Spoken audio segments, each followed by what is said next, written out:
Welcome to my channel Prakash Nagar. और आज की खबर आपको बता देते हैं। All MP guest teacher association मध्य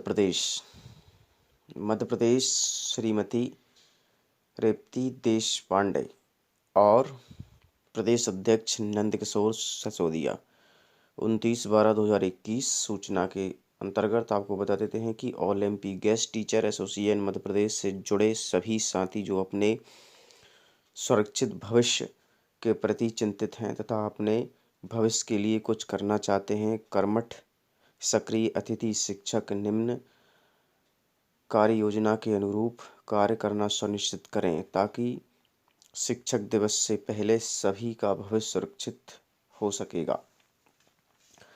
मुख्यमंत्री जी के द्वारा सभी सांसद, मंत्री एवं विधायकों को कहा गया है कि माह के प्रत्येक सोमवार तथा मंगलवार को भोपाल में उपस्थित रहें। शेष दिवस आप अपनी विधानसभा क्षेत्र में आम नागरिकों के बीच रहें।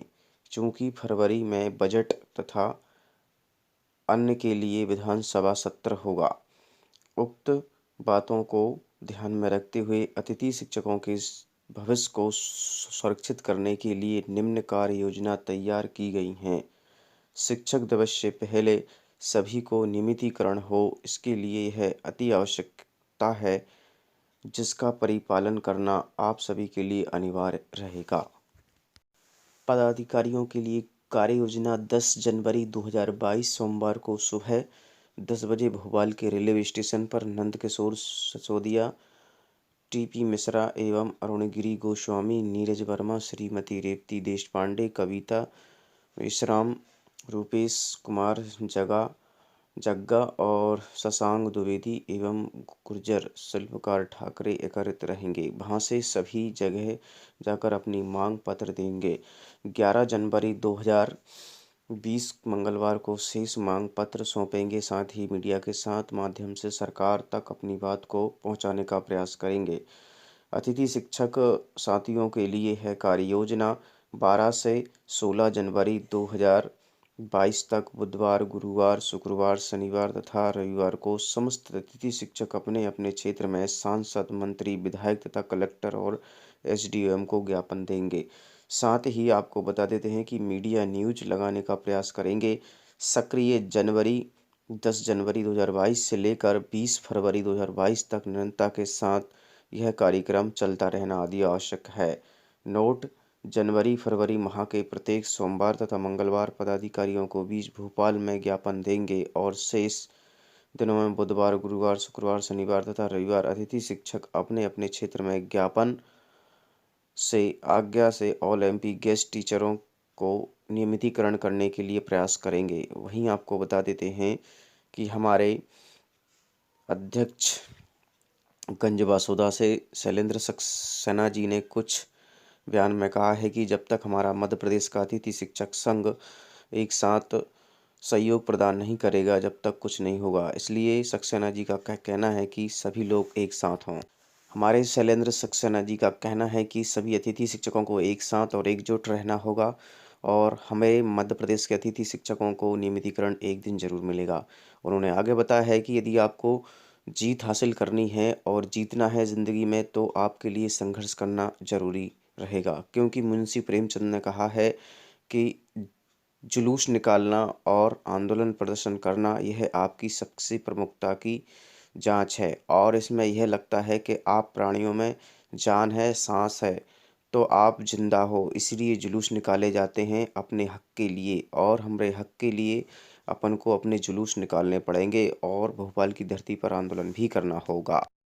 इस तरह से आगे की खबर दैनिक भास्कर से बता देते हैं। 15/1/2022 प्रदेश के सरकार अतिथि शिक्षकों के भविष्य के साथ खिलवाड़ कर रही है। शिक्षकों ने कहा है कि 15 से 10 साल कार्यरत अतिथि शिक्षक जो कि बेरोजगार हो जाएंगे। इस तरह से फिर भी सरकार हमारी बात को नहीं सुन रही है। इस तरह से मध्य प्रदेश के सभी विभागों के लिए लेकर मुख्यमंत्री जी ने बयान अच्छा नहीं किया है। इसका पछतावा उन्हें भोगना पड़ेगा। भाजपा सरकार प्रदेश के 15 वर्षों में अतिथि शिक्षकों के भविष्य के साथ खिलवाड़ कर रही है। सरकार ने कठिन हठकर्मता के चलते हुए सत्ता में महेश, इसलिए अतिथि शिक्षकों का भविष्य उन्हें नहीं दिखाई दे रहा है। आरोप लगाते हुए संयुक्त अतिथि शिक्षक संघ ब्लॉक सरदारपुर क्षेत्र के अतिथि शिक्षकों ने बताया है कि प्रदेश में कमलनाथ कांग्रेस की सरकार थी, तब अतिथि शिक्षकों के मंच पर शाहजहानी पार्क भोपाल में सीएम शिवराज सिंह चौहान और गृह मंत्री नरोत्तम मिश्रा ने थिरकते हुए अतिथि शिक्षकों की ओर कमलनाथ को कहा था कि परंतु जैसे सत्ता में आए तो खुद ही अपनी मांग को मुकर गए हैं। भाजपा को सत्ता में लाने के लिए सिंधिया ने भी अतिथि शिक्षकों के लिए किए गए वादे कि मैं आपकी तलवार और ढाल बनूंगा, किंतु उसे भूलकर आज सत्ता की मद में मदहोश हो गए हैं। इधर बेचारा अतिथि शिक्षक छिला गया। अतिथि शिक्षकों ने बताया है कि प्रदेश की सरकार ने हमारे साथ धोखा किया है और इस धोखे का उन्हें परिणाम जरूर मिलेगा। हमारे अतिथि शिक्षकों कई बेरोजगार हो गए हैं और महाविद्यालय में सरकारी अतिथि विद्वानों को कोरोना की मृत्यु होने पर अनुकंपा की नियुक्ति के आदेश भी जारी किए गए हैं। किंतु आपको बता देते हैं कि हमारी मध्य प्रदेश की सरकार के द्वारा 10 से 15 वर्षों तक शैक्षणिक कार्य किया गया, फिर भी अतिथि शिक्षकों के लिए कोई भी अच्छा कार्य करने के लिए उन्हें हतोत्साहित नहीं किया गया और उन्हें स्कूलों से निकाल दिया गया है, जिससे वे बेरोजगारी की कगार पर झेल रहे हैं। इस तरह से यदि बात कर लेते हैं तो अतिथि शिक्षकों का बेरोजगार कर देने वाली प्रदेश की पहली ऐसी सरकार है जिसने मध्य प्रदेश के अतिथि शिक्षकों का अहित किया है। इस तरह से आपको बता देते हैं कि प्राचार्यों की नियुक्तियों के लिए नियमों में उन्होंने रुचि नहीं दिखाई तो नियमों में बदल दिया गया, इससे कि प्राचार्य बनने वाले शिक्षकों की चयन परीक्षा उत्तीर्ण हो सके। इस तरह से आपको बता देते हैं कि अतिथि शिक्षक संघ सुनील सिंह परिहार और रतनलाल धर्मेंद्र सिंह राठौर और कई मीडिया कर्मी लोग उपस्थित रहे। इस तरह से हमारे साथ सिर्फ छलावा किया है। ये नरोत्तम मिश्रा का वीडियो है जिन्होंने कहा था कि सरकार को बिल्कुल भी ध्यान नहीं है, कांग्रेस की सरकार को अतिथि शिक्षकों की हेल्प करना चाहिए। फिर अब तो आपकी सरकार है ना, तो नरोत्तम मिश्रा का बयान सुनिए। 29 दिन हो गए, सच में पीड़ादायक 29 दिन है ये। मन द्रवित हुआ जब उनके बीच में आया, छोटे छोटे बच्चे गोदी में हैं बेटियों के। ये मुख्यमंत्री, ये उच्च शिक्षा मंत्री एक दिन के लिए भी ऐसी ठंड में बाहर नहीं निकले। ये 29 दिन से पड़े हुए हैं। नीति में नियमितीकरण होना और न होना ये अलग बात है, पर किसी सरकार के एक नुमाइंदे को इतनी फुर्सत नहीं कि बीच में आ जाए।